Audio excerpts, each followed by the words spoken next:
Page YouTube du championnat de France de drift, et ça c'est grâce à Nicolas qui est en train de travailler actuellement. Maintenant celui qui va devoir travailler c'est Laurent Nikitin et qui s'élance.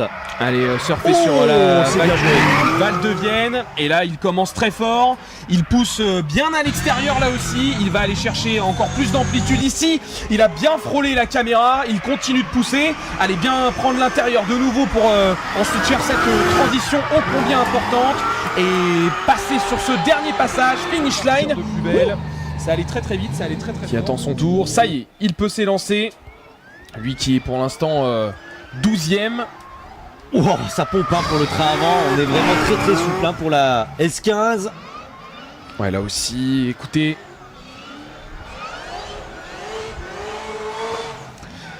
Ça envoie. C'est un bruit atypique et facilement reconnaissable. Et c'est forcément la voiture de Laurent Nikitin que vous entendez et que vous voyez sur ces images, qui vient de terminer son deuxième run. Alors, 12ème avant ce... Honnêtement, je pense qu'il y a 500 chevaux d'écart entre les deux voitures. Laurent Nikitin, 1500 chevaux, de tête, 500 et quelques pour Frédéric Wivet. On part donc au déclenchement pour les deux pilotes. Allez, ça déclenche pour Laurent Nikitin qui essaye de mettre de l'angle ici. Et regardez juste derrière Frédéric Wivet qui ne se laisse pas impressionner, qui arrive en tout cas pour l'instant, malheureusement, à rester proche. Mais derrière, c'est un petit peu plus compliqué et il a du mal à pouvoir enchaîner, à mettre de l'angle. Même si ici il plonge à l'intérieur et il tente de se rapprocher une dernière fois. Allez, ça repart et cette fois-ci c'est l'inverse, bien entendu, avec Frédéric Wivet qui en tant que leader ouvre la marche, et derrière Laurent Nikitin qui tente de se placer. Belle là affiché par Frédéric Wivet.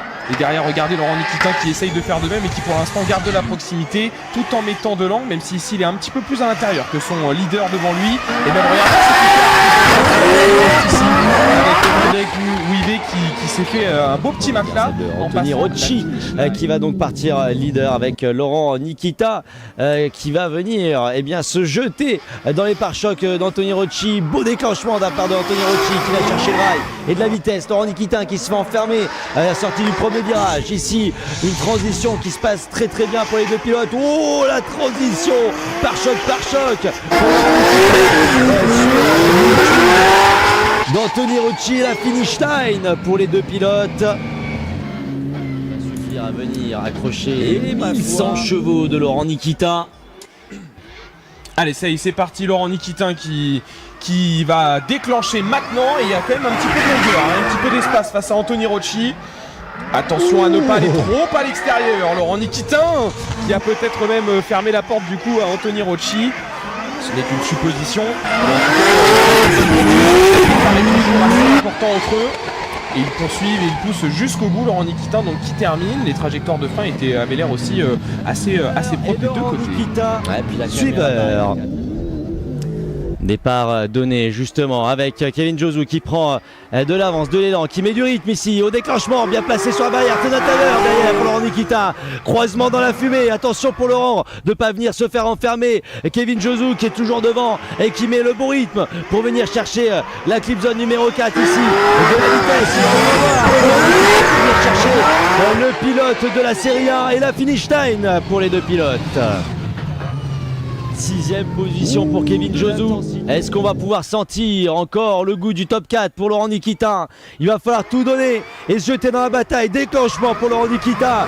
Très large, bien placé. Kevin Josou derrière qui met la pression sur Laurent Nikitin. C'est très bien joué. Attention de ne pas se faire enfermer. Il s'est fait enfermer Kevin Josou par Laurent Nikitin sur l'entrée du 3. Le 4 ici avec Kevin Josou qui a encore un petit peu mal. Ici il est déstabilisé. Laurent Nikitin qui passe la finish line. Oh que c'était chaud. Un deuxième Axel François pour il va falloir avoir le gros cœur, il va falloir tout donner pour Laurent Nikitin. Axel François qui part donc et qui va mettre en difficulté, en tout cas d'essayer de mettre en difficulté Laurent Nikitin. Beau déclenchement de la part d'Axel François qui se passe bien le long du rail. Oh le dive de Laurent Nikitin pour entrer sur la clip zone numéro 2 dans la portière. C'est Joseph aussi ici sur la clip zone numéro 3. On est généreux pour Axel François. On vient descendre dans le bas-côté pour Laurent Nikitin. Et continue la glisse. C'est bien de la part de pilote.